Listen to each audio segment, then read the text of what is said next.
Welcome to another edition of Answers for the Family. I'm your host, Alan Cardoza, and each week this show will bring on special guests that can inspire, educate, and in some cases entertain, while bringing answers and options to making our lives happier, healthier, and more successful. And I could say the same thing about my guest co-host today, Dr. Lydia Luna. Lydia is a licensed clinical psychologist with over 10 years of practicing experience. Her background includes working in private practice with at-risk youth, children in the foster care system, and adults in residential level care rehabilitation centers. Lydia has also led one of the largest behavioral health agencies in Southern California as a clinical director and was appointed chief operating officer, serving those with autism spectrum disorder and other developmental disabilities. Lydia is also a board member of the Qualified Applied Behavioral Analysis Credentialing Board.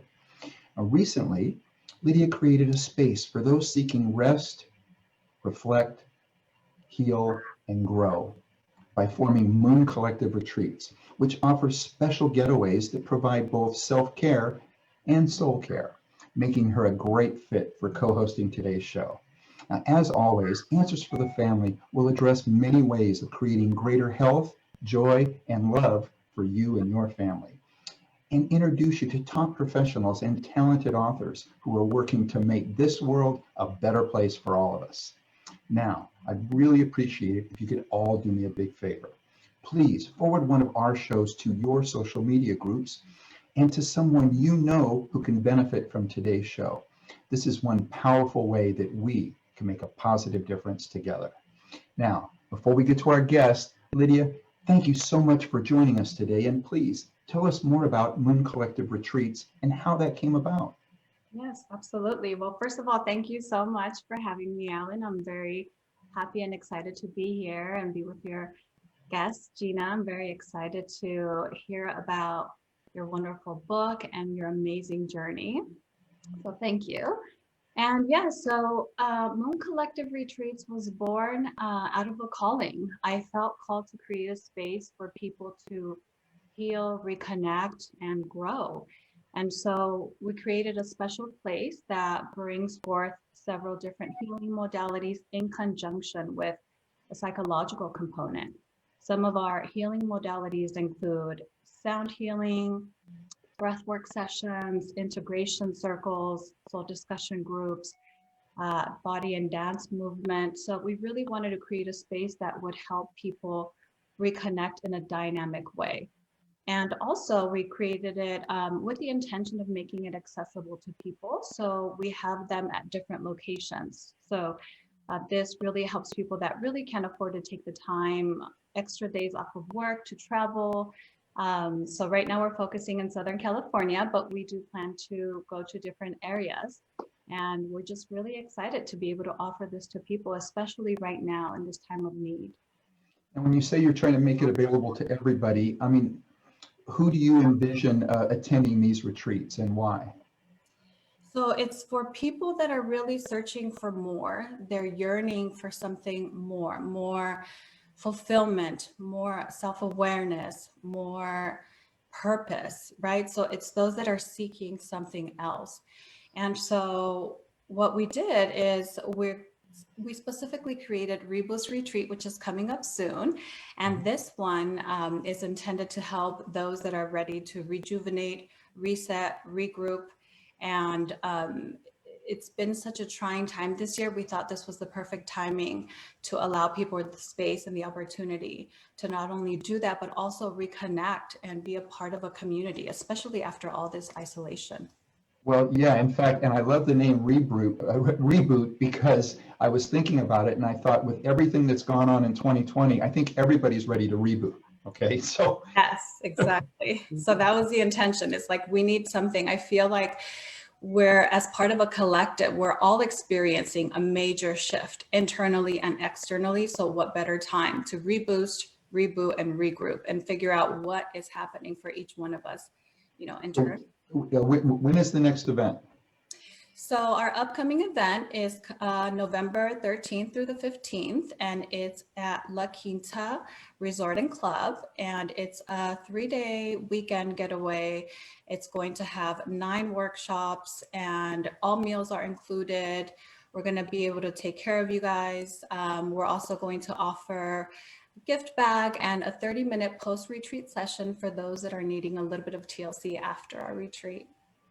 Now, I would imagine that because of the pandemic, there's some sort of special arrangements. How are you handling that with all of the different rules that are out there now?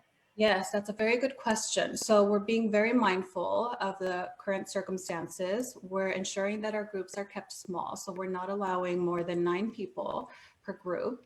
And we're also taking other safety precautions in terms of screening for COVID.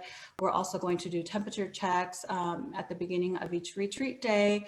We're going to keep 6 feet, at least a 6 feet distance between people during our workshops. A lot of our workshops are going to take place outside as well, and our groups are going to be kept together. So we're not going to be part of another group. We're always just going to be together, whether it's meals, groups, activities, and so forth.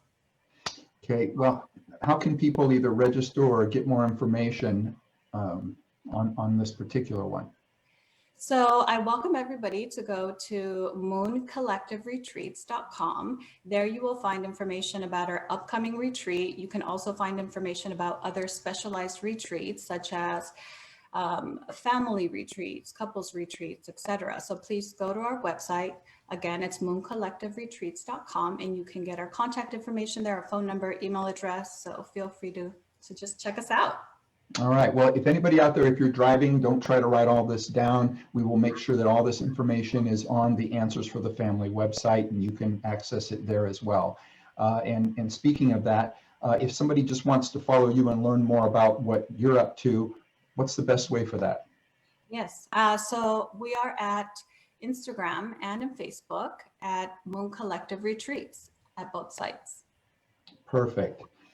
Well, one of the subjects that we're going to be talking about leadership, and I am a firm believer that our greatest shortage today is not a material thing. Our greatest shortage is great leaders. So, which leads me to a couple of quotes that I believe kind of foreshadows our topic today, and one of which is, management is doing things right, but leadership is doing the right things.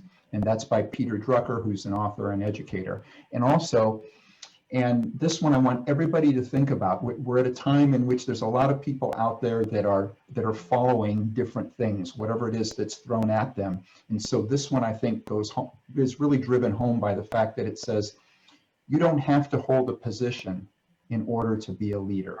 So think about that. You don't have to listen to what other people are saying or doing. You can be a leader in your own right. And that one, by the way, is by Henry Ford, who's the founder of Ford Motor Company, for those that don't know. So Lydia, what does leadership mean to you?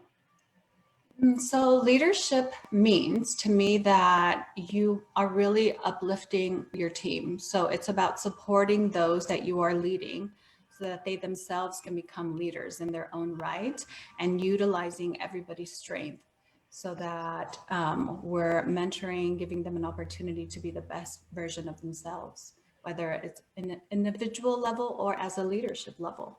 Yeah, I love it. So that's probably given people a little bit of an idea of what we're going to be talking about. So our topic today, which also happens to be the title of our guest's new book, is Thriving, Not Surviving: The 5 Secret Pathways to Happiness, Success, and Fulfillment. Our guest, Gina Gardner, a highly effective leader, had a serious ski accident in 1983, falling between 150 and 200 feet. After a series of dramatic events involving bouts of paralysis and recovery, her mobility deteriorated, and she was forced to use a wheelchair around the school where she served as acting principal. This meant that she was unable to access the inside of most of the classrooms. She had to find a different way to ensure excellence for her pupils and her staff. Well, necessity being the mother of invention, she created a very unique and highly effective leadership program based on mutual respect and people taking ownership for their actions and their words. Eventually, Gina recovered her ability to walk again and has dedicated her life to teaching her highly effective mindset techniques that encapsulates her 30 plus years of coaching, training, and teaching. Her transformational strategies and techniques enable her clients to become leaders in their field of endeavor, and most of all, to get happy, stay happy, and spread happiness throughout their life. She is the author of Chariots of Fire and the Thrive to Survive program, as well as the book by the same name. Gina, welcome to Answers for the Family. Thank you so much for inviting me. I'm really pleased to be here. Well, it is our pleasure. I so enjoyed going through the book and seeing so much of a focus on leadership that I was glad that we were able to get it. I was glad that we were able to get it now and to be able to talk to you at a time in which I think we really have a shortage of that right now. So let's start with a little bit about your journey that led you to work on an enlightened form of leadership. It's quite a complex story, so I'll make it very brief. I was appointed at the age of 28 to be the deputy principal of a large, I think in the US it would be a junior high school. And I was appointed to be the catalyst for change, youngest bar two on the staff. And for the first 6 months worked with my then principal to put in place a whole range of strategic developments to really bring staff into much more modern ways of teaching. That February, 6 months after I started, I went off skiing. I was very pleased to go skiing. I loved it, went several times a year. But in those days, the fashion was to have skis that were as long as possible. And I'd had new skis for Christmas, and I was convinced to buy skis that were 10 centimeters, about 4 inches longer than I was used to. And I proceeded to spend most of the week wrapping that extra 4 inches round itself and had several falls. So on the penultimate day, I had a very bad fall. And I said to my colleagues and friends, tomorrow I'm just going to get my confidence back. You go off and ski and I'll meet you for lunch. And they arrived and said, we'd found this fabulous new run. We were in St. Anton in Austria. And so off we went. Beautiful day, very sunny. The mountains looked magnificent. Off we went up on the chairlift. I followed them. And it didn't take a rocket scientist to recognize us that we went round a corner. This wasn't what they expected. So instead of it being a 6-kilometer red run, it was a black diamond run full of moguls. Very steep, very long, and 6-foot moguls. And for those who aren't aware of what a mogul is, it's where the weather has eroded the snow and ice and created bumps. Very often they're the size of cobblestones. These were 6-foot monsters. I fell, I skied the first third and then I fell. Took me about 20 minutes to retrieve my ski and to ski down to where people were sitting about halfway down the slope, each of them on a mogul like an elf on a mushroom. Took my skis off, sat on the mogul, and within 2 or 3 minutes, the mogul gave way. The sun had melted the top of it. And I began to fall. Fortunately, I didn't have my skis on and I fell between 150 and 200 feet. I knocked myself out, and I think that's probably what saved me from being killed, actually. The good thing was that I was very close to the bottom of the run and very close to our hotel. So with their help, I managed to get back to the hotel. To cut a long story short, I got back to school 3 weeks later, and I wasn't right, but I was allowed to be the deputy party leader on the borough ski trip going to Switzerland with 150 pupils. As the week went on, I became more and more like Quasimodo, and on the last day I went to lie on my bed in the evening, and I found I was paralysed down my side. Didn't want to shout out, didn't want to frighten the children. But when somebody finally came and checked on me, all hell broke loose and I was carted off to the local hospital and then to the Geneva University Hospital. And it took me about 3 months to get back to school. I wasn't right, but I was managing. Managed to limp to the end of the summer term and was really pleased to have a few weeks off, thinking I could rest and recuperate. 10 days into the holiday, very early in the morning, I got a phone call from my principal's wife to say that the principal she found him dead in bed. It turns out he'd had a massive heart attack. So instead of having 6 weeks holiday to rest and recuperate, it was very different because I had to let the staff, the parents, the local authority know. I helped her manage the funeral, and I had to get ready for September. And so in September, I became the acting principal, and in January, I became the principal, and I was the principal there for just over 20 years. During that time, my mobility deteriorated, and I had 2 failed back surgeries during that time. The first one I managed, it took me 18 months to walk to the bottom of my very little garden because I'd become a very good stalk, couldn't put my left foot to the floor without fainting. And then within 3 months, I had ruptured another disc and I had failed back surgery, which meant I was completely wheelchair bound. 2004, I had an internal spinal stimulator fitted, and I can now walk very short distances. I still use the wheelchair if I go out to town and so on. Now, for me, it was really important that the school, that the children and the staff in the school had the very best learning opportunity that I could create. I'd been unhappy at school, and I was determined that this was going to be very different. Quite urban, in quite a troubled area, quite a lot of racial tension. So for me, I wanted there to be a zero tolerance of aggression, which meant that all of the staff had to be trained in diffusing difficult situations. Didn't mean there was no aggression from children or parents, but we had to be squeaky clean. We had to make sure that we led by example, and that everybody was given the tools to become the leading professional in the context of what they did, whether that was a teacher, senior manager, or the cleaner, or a dinner lady, that everybody was given that sense of what are we striving for excellence, and what does that look like in terms of day-to-day behaviour, language, and so on. Very successful. We were on the best 100 schools list by Her Majesty's Inspector twice during my tenure. We won many, many accolades, became a beacon school, and worked with many other schools.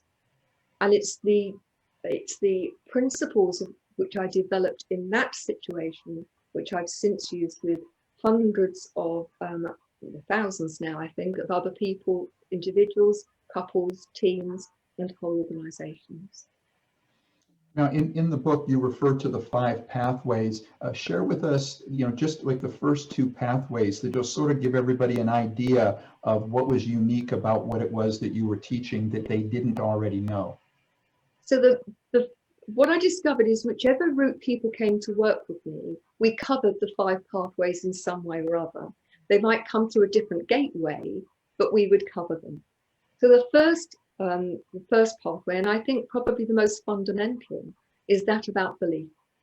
Belief in terms of yourself, and we've got beliefs about everything. And our beliefs actually become our reality. They're not the only reality, but they are very much how we interpret everything in the world. And so we think based on our beliefs, which drives our emotions and our behaviors and our language. So recognizing which are the beliefs that empower you, they're the keepers, and which are the beliefs that actually do the opposite, and there's something to really challenge. And so by challenging your beliefs about yourself, about relationships, money, everything in life, then you can really change the way in which your life goes. Remember, you're the common denominator you take into your life every moment of every day. And your beliefs are what drive the quality of your life. So it really makes sense to do those. And the second is that of relationships. And every relationship you have with other people is a reflection of the relationship you have with yourself. So it makes absolute sense to have a great relationship with yourself, because if you love and appreciate who you are, then that means that you're not going to put up with somebody bullying you or abusing you. But it also means that you don't need to be seen to be right in order to feel good about yourself. So it gives you the freedom then, if you have very positive, empowering beliefs and you have a loving relationship with yourself and with others, then the quality of your life is going to be so much better. That's great. Something that really stood out for me is you really highlighting choice, right? Choice in all of this. because we can grow up with certain beliefs based on our culture, society, parents, but we essentially have a choice of what we decide our beliefs are about ourselves and others. And, I really appreciated that. So maybe you can speak more about that for others. Everything that we do in life is a choice. Even not choosing is actually a choice. And you'll know because of your work that very often it's when we don't actively make a choice that often we have the most difficult consequences. So if you're going to choose how you're going to live, you're going to choose the beliefs, you've got to be aware and you've got to actively choose if you want to be the master or the leader of your own life. And I think leadership starts from within. If you're going to lead anybody else, you've got to lead yourself. And for me, that is about leading with integrity, being genuine, authentic. It's about leading with compassion to yourself and others. And it's about leading with courage to do that deep dive work, because it's not always comfortable, is it? It's often very messy. But at the same time, the courage to do the right thing rather than what's expedient. And I just want to make a distinction between, there are many people who need to be seen to be right. That's not what I mean by doing the right thing. People who need to be seen to be doing right or seen to be right, and they won't countenance another point of view. In my experience, they often lack self-worth and self-belief, and they are also based in everything they do on a belief that if I am not right and seem to be right, then I'm weak. And I would say there's huge strength in just being very upfront about the fact, I don't know, but I'll work with you to find out, rather than saying and doing things because that makes you feel strong, but it's an illusion. And so many relationships are spoiled, professional and personal relationships, because of this need to be seen to be right, to have the last word, to not listen and to be prepared to change your point of view if the evidence is there demonstrating that actually that you based your view on something that later you realize is based on quicksand. And Gina, fortunately, we have a lot of listeners that are teachers because we get a lot of comments that come in. Do you have a couple of stories, obviously without naming names or anything, but a couple of stories, or at least one story that is an example so that they can see it? If somebody's in their own school, everybody has somebody in that school. I mean, we all, if anybody has been around there, there's somebody that, although they might be really good at one thing, they're a little difficult on the other end. So if you could give us just one story of someone who, what their turnaround was, what they were before it started, and who they became after they learned a more enlightened leadership. Can I just give two? One very brief chat with pupils. Please. Parents would often come up and say, oh, they're just like me, can't do maths. And I would say to the parent, please don't install that belief, and say to the child, actually, it's not that you're no good at maths, it's that we haven't yet found the key to make you confident. So it's not about you, it's about us finding the right way to teach you so that you love maths. Mm-hmm. And we were very successful at doing that. Once children had got over this erroneous belief that because your parents weren't very good at it, that you weren't. And because you weren't good at it to start with, that you couldn't be good at maths. And one of the very special days of my life was when, as a serving principal, my secretary came in and said, have you got time to see a visitor? And a gentleman came in well into his 30s. This is towards the end of my teaching career, and said, you don't recognize me. And I thought to myself, well, actually, you're bald and you've got a beard. I don't know who you are. And he said, my name's Paul Was. And I knew instantly who he was. He'd been somebody I taught in my third year of teaching. And he had started off hating maths. And by the end of the year, he was top of the class in maths. And he came in and said, I now work in the money market. I'm a very rich man. He brought me the biggest bouquet I'd ever seen, the biggest bottle of champagne I'd ever seen, and the biggest box of chocolates I'd ever seen. And he said, I just wanted to say thank you. And there is an indication of somebody who, if he had stayed with that belief, I can't, then that would have become his reality. The other story, and I've got many I could share, but one I think that if you are, particularly if you're in senior management, I took over as head. And as I said to you, I was the youngest bar two on the staff. And one of my staff was known as the Welsh Dragon. Rumour had it that at some point that she'd put her foot through the floor in temper because she was very fiery. And she ran the library. And the library was colour-coded according to the colour of the spine of the book. So it looked very pretty, this rainbow going from white to cream to yellow to orange to pink to mauve to, and so on. But nobody could find anything. And I thought, what do I do? I was very new at being a head. I'd been a principal. I'd only been a deputy principal for a year. And I recognized that I needed to get her on side. And so what I did, rather than just going to her and saying, I want this Dewey system, you know, what on earth's going on? I wanted to engage with her because I wasn't going to have her having a temper. Because remember, I wanted this to be a zero tolerance of aggression. And if I got a teacher stamping and shouting, that wasn't going to work. Mm-hmm. So I phoned up the local library service and I asked them for the top 3 schools in the district in terms of quality of the library. And I arranged with the principals of those schools to take this lady, who at that time didn't drive, although she was in her 50s. And I took her to the first school and I went and had a cup of tea with the principal while she was taken off by the teacher who was in charge of the library. And we got back in the car and I sat on my tongue, and that was really hard, and said nothing. We talked about the weather and so on. Went on the second visit, same thing happened.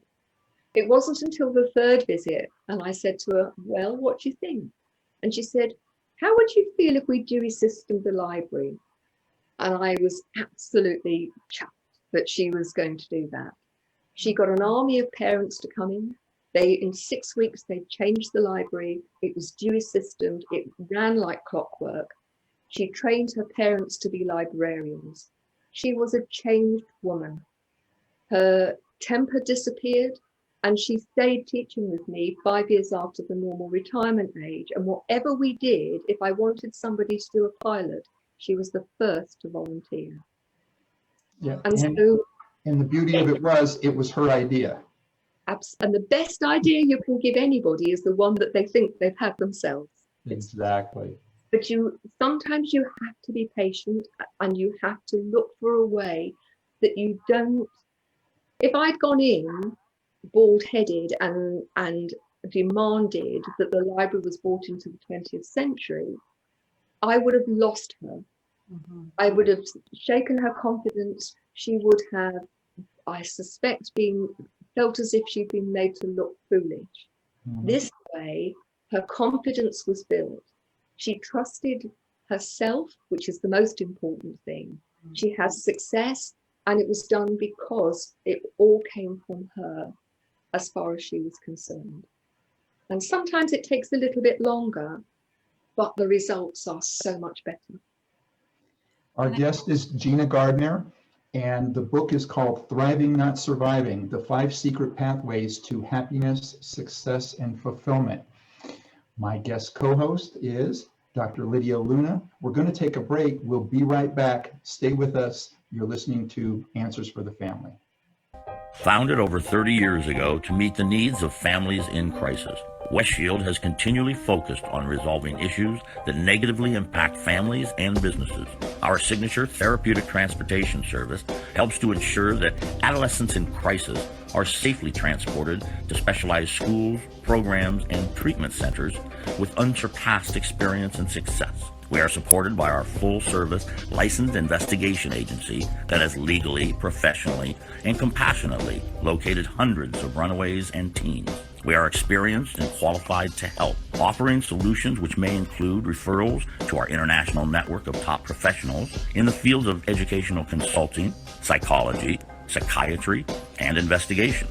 Simply put, West Shield Adolescent Services and West Shield Investigations are the best solutions when your family is facing a personal crisis. Call 1-800-899-8585. 24 hours a day, 7 days a week.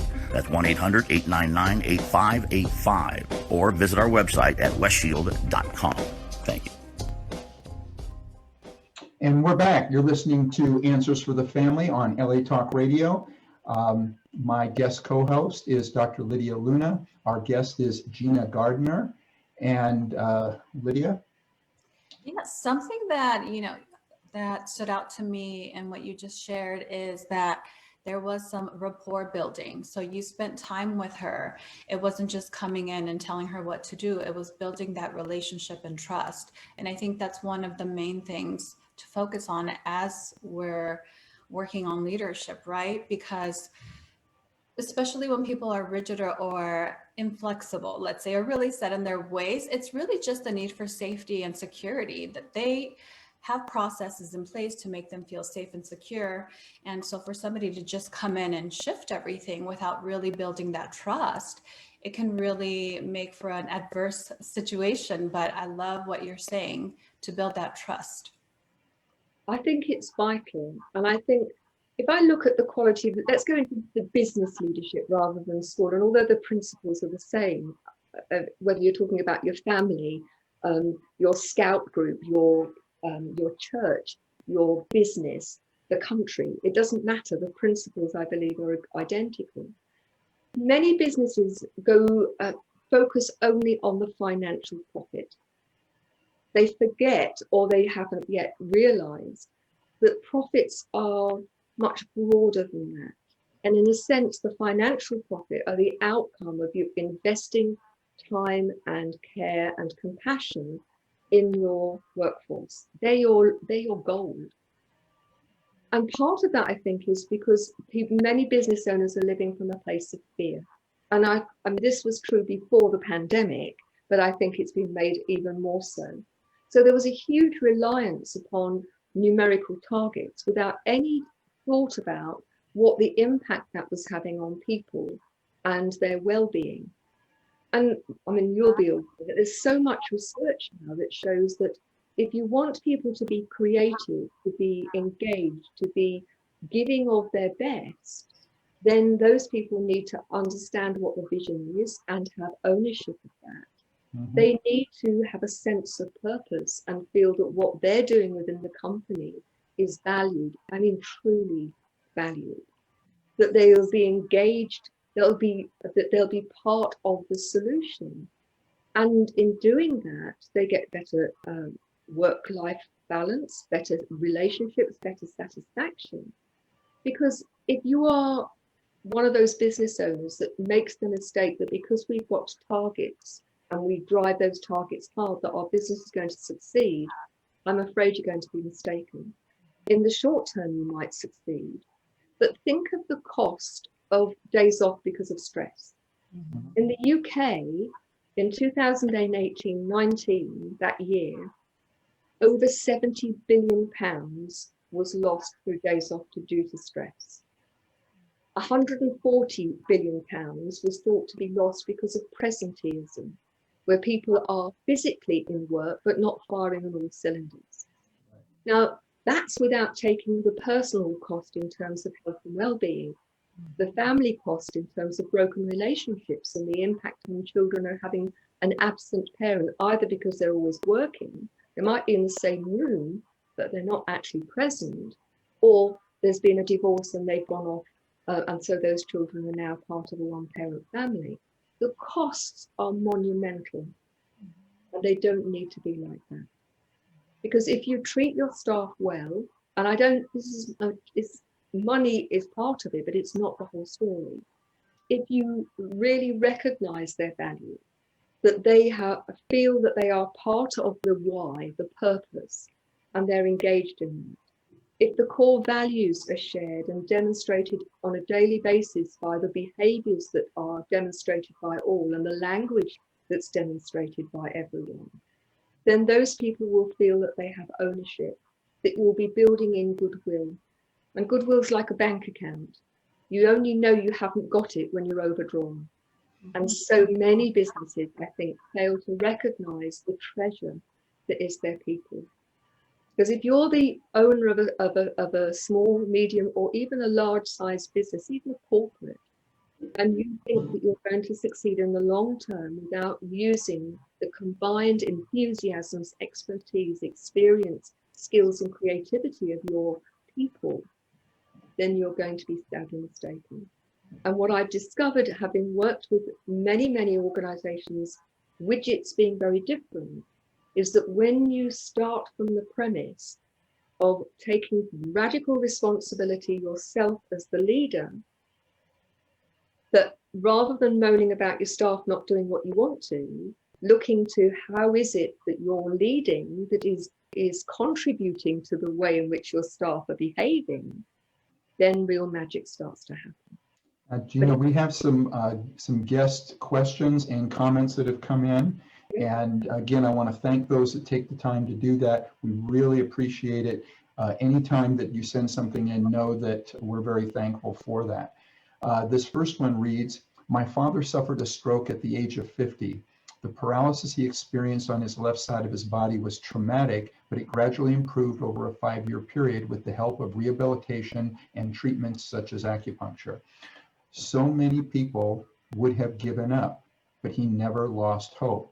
Watching him taught me the meaning of determination and how a positive attitude can change everything. Reading your story brought back a flood of wonderful times we spent together. I bought 2 of your books, Chariots of Fire and Thriving Not Surviving, to share with my daughter, who was only 12 when my dad passed. I know your books will be wonderful to read for both of us. Thank you. My question is, was there a time you lost hope? And this is from Ariana in Texas. Ariana, thank you very much. And I do hope you get a lot out of the books. I'm very fortunate, I think, in that I focus on what I can do rather than what I can't. So yes, there were dark days, particularly when I found myself wheelchair bound for the second time. If I stayed at home and somebody hadn't filled the kettle, I couldn't make a cup of tea. I just couldn't do it because I couldn't reach it. But I could go into school and I could run my school effectively because my brain worked, my mouth worked, and my hands worked. And so for me, it was very much about, let's focus on what I can do rather than what I can't. And I was brought up, if you were feeling fed up, bored, things weren't going well, I can hear my dad's voice now say, go and do something useful. Go and do something for somebody else. Go and make a difference. And even at a small age, I had that ringing in my ears. And it sounds as if your dad was very much made of the same cloth. But even though I ran my school and I worked for the government and I worked for the National College while I was still a serving principal, I had a really powerful lesson given to me about how we self-limit. So by this time, I'd left headship in 2004 and I was working, doing leadership training and coaching and life coaching. And I had studied NLP and I decided to go and see as many people using NLP as I could. And I ended up at a course by Tony Robbins. It was at the Excel Centre in London and there were 10,000 people on the course. To use a Romford, which is where my school's phrase, I was gobsmacked, not only at the number of people who were there, but how well organised it was. On that first morning, Tony Robbins was talking about a program that he was running in America. And I completely dismissed it because at that time I could walk very few steps unaided. I didn't have an electric travel chair. And although I went all over the country doing work for the government, I had the same taxi driver pick me up at home, take me, and then bring me back.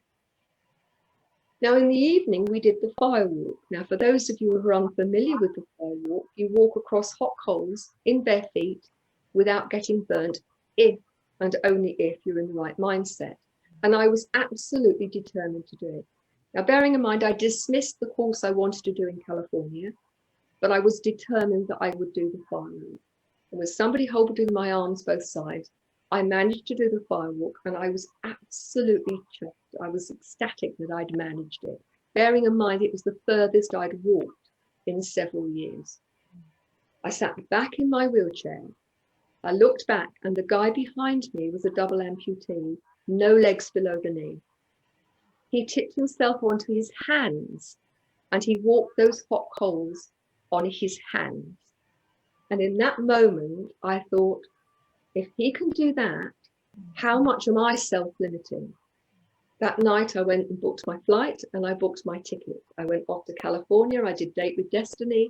I did all his other courses. I became a senior leader. What that gentleman, whose name I have no idea who he was, he was one of 10,000 people there. But what he taught me is the only thing that limits us is us. And on those dark days, and I do have them occasionally, when, you know, particularly during lockdown, I lived on my own and saw nobody physically for several months. But what I remember then is, if he can do that, I'm not going to self-limit. And so I would urge anybody who's listening, if you're facing difficulty, whether that's physical, emotional, financial, recognize that you are a powerful being if you choose to step into your power. You are the author of your life story. Your choice whether you want to be a victim or whether you want to be a hero or heroine. And I chose quite actively, and at times it was really tough, that I didn't want to be the victim in my life. I wanted to orchestrate my life and take charge of it, to be the leader in my own life. And I would urge all of you who listen to the same. Beautiful. We actually have another comment that has come in. And this one reads, I was so happy your book was available in audiobook format. I will be leaving the day after your interview on Answers for the Family to drive from San Francisco to Los Angeles to help take care of my brother who is recovering from a recent car accident.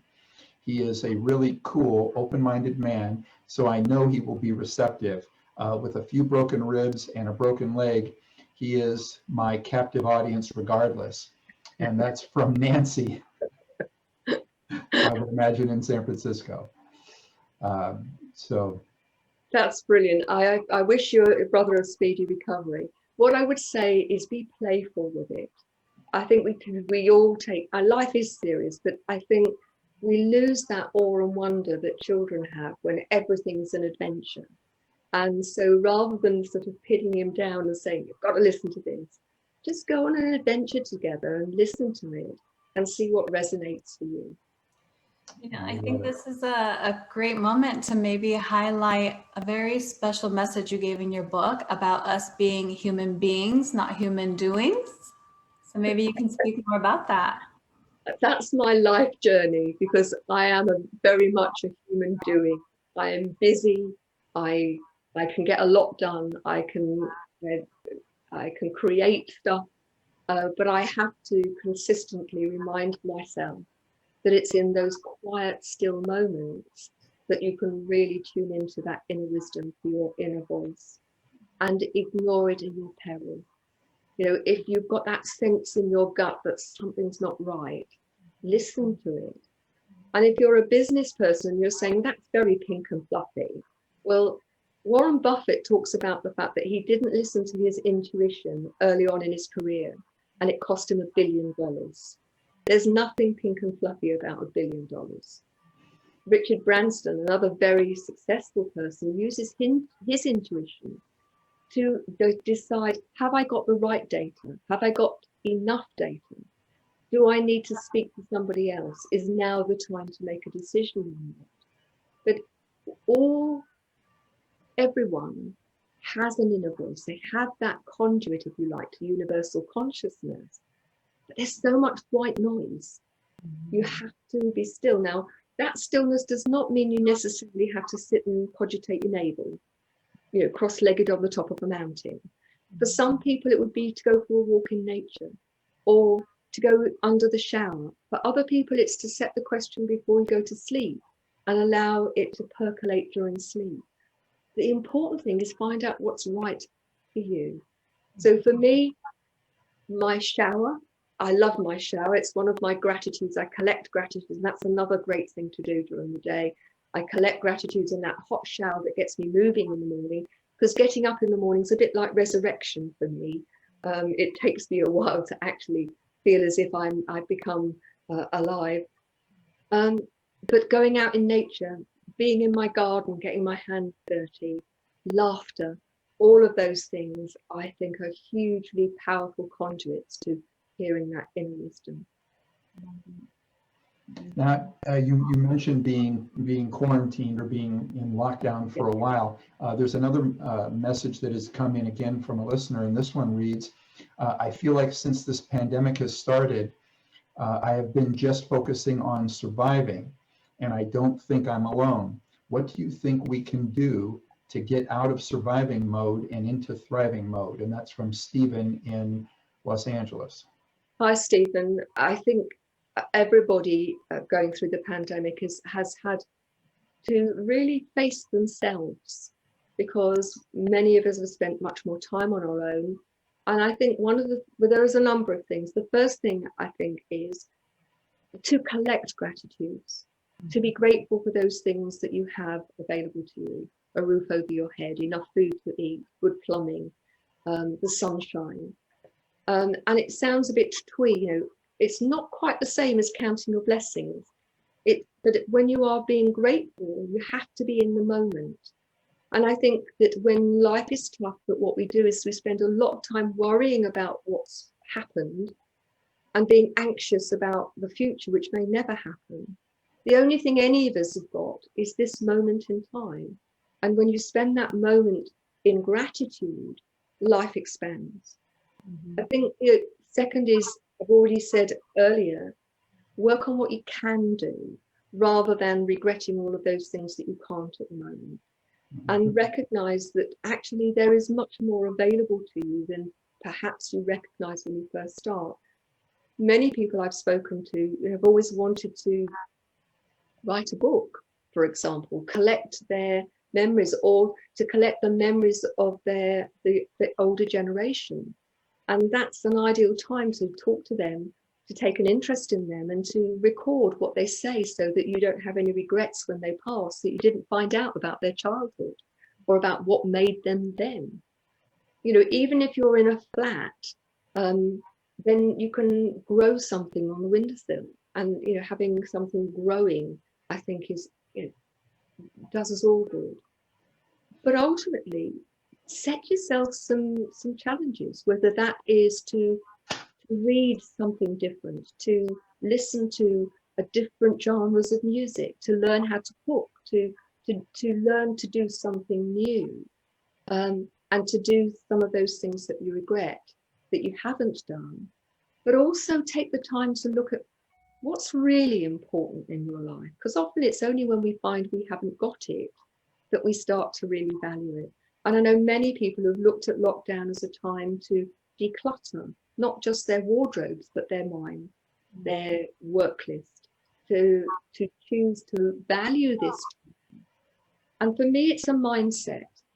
You don't actually have to do anything different. If your mindset and the quality of your thoughts are, I've been given this oasis of time, how do I choose to use it? I'd say clear of the news, keep clear of people, make it a complaint-free zone, because the negativity, I think, is more dangerous than COVID, quite frankly. Good. Gina, thank you for that. That's a wonderful place for us to end on, because I couldn't agree with you more.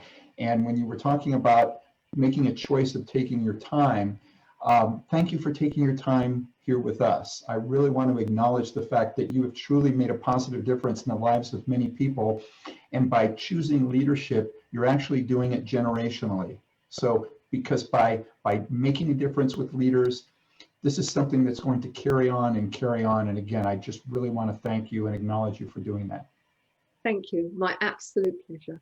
You're very welcome.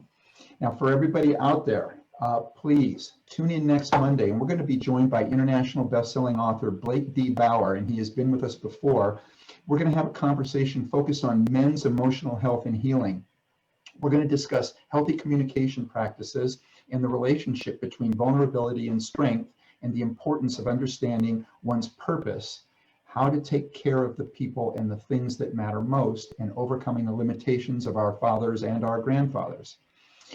So, Lydia, I want to thank you for joining us today. And one of the things that I touch on, and I didn't get it with Gina, but I do something called the magic wand. And if I were to hand you the magic wand today, and you can make one change with this wand, you have the power now. We're empowering you to do this. What would be a change that you would make right now? Well, it would be to give people that self-awareness that they hold so much power within. We all have so much power within. If we believe, tap into it, exercise it, the world, the universe shows us. It's a reflection, right, of us, this world. So I would say for all of us to just tap into our power and live in it. And it's such a joy and it feels so good. So I would wish that on everybody. Thank you. And one more time, for those that might have tuned in late, give us your contact information if anybody wants to learn more about the Moon Collective. Yes, please visit www.mooncollectiveretreats.com or follow us on Instagram or Facebook. That is great. And for everybody out there, you can visit this show. You can go to our archives at answersforthefamily.com.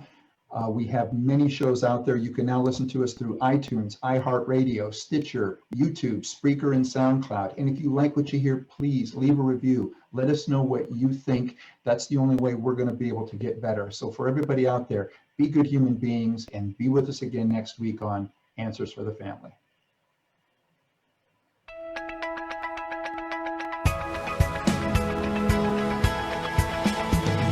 You're listening to Answers for the Family with Alan Cardoza, right here on LA Talk Radio.